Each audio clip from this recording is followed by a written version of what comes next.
Hello guys, welcome back to my channel. তোমাদের সাথে আবার আমি ভিডিও নিয়ে চলে এসেছি। এটা ছিল অষ্টমীর দিনের ব্লগ।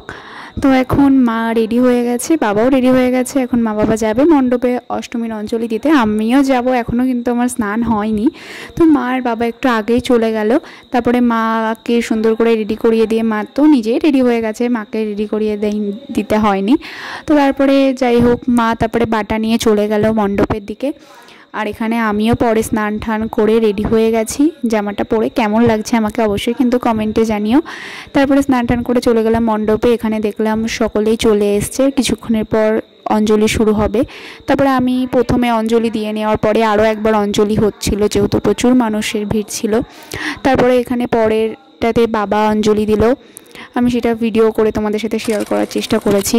তারপরে তো এখানে আমি, বোনও, দিদি ভাই সকলেই শাড়ি পরে সুন্দর করে রেডি হয়েছিলাম যে বার হব ঠাকুর দেখতে, কিন্তু তারপরে বৃষ্টি হয়ে গেল।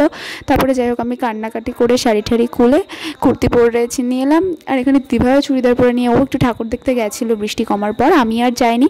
তারপরে আমি চলেছিলাম আমাদের মণ্ডপের দিকে, যেহেতু আমাদের আজকে ছিল নাটক, মানে সন্ধ্যাবেলার অনুষ্ঠানে। আজকের অনুষ্ঠানটা মানে পুরোটাই ছিল আমাদের দায়িত্বে, তাই জন্য এখানে মানে কি বলবো, এখানে স্টেজের অবস্থা তো প্রচণ্ডই খারাপ ছিল। তাই সেটাকে সুন্দর করে পরিষ্কার করে ঝাড়টার দিয়ে ঠিক করে নিলাম, যেহেতু আজকে সন্ধ্যাবেলা আমাদের অনুষ্ঠান রয়েছে। তাই এখন চারিদিকটাও গুছিয়ে আমাদের নাটকের রিহার্সেল করে আমরা যাব তারপর বাড়ির দিকে। এখানে এখনও রিহার্সেল আমাদের শেষ হয়নি, মানে আজকেই নাটক, আমাদের এখনও রিহার্সেল চলছে। তারপরে যাই হোক সমস্ত রিহার্সেল শেষ করে বাড়ির দিকে এলাম। রাস্তা তো পুরো কাদা হয়ে রয়েছে, মনটাও খারাপ যে ভিড় হবে কি না, আমরা অনুষ্ঠান করব, কেউ না থাকলে কেমন লাগে।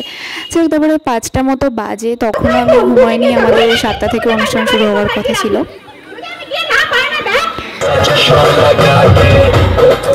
আর তোমরা যে নাচ গানের ভিডিওগুলো দেখলে, ওটাই ছিল আমাদের আসলে সন্ধ্যাবেলার অনুষ্ঠান। তোমরা চাইলে আমি বড় ভিডিওটা নিশ্চয়ই তোমাদের সাথে শেয়ার করব।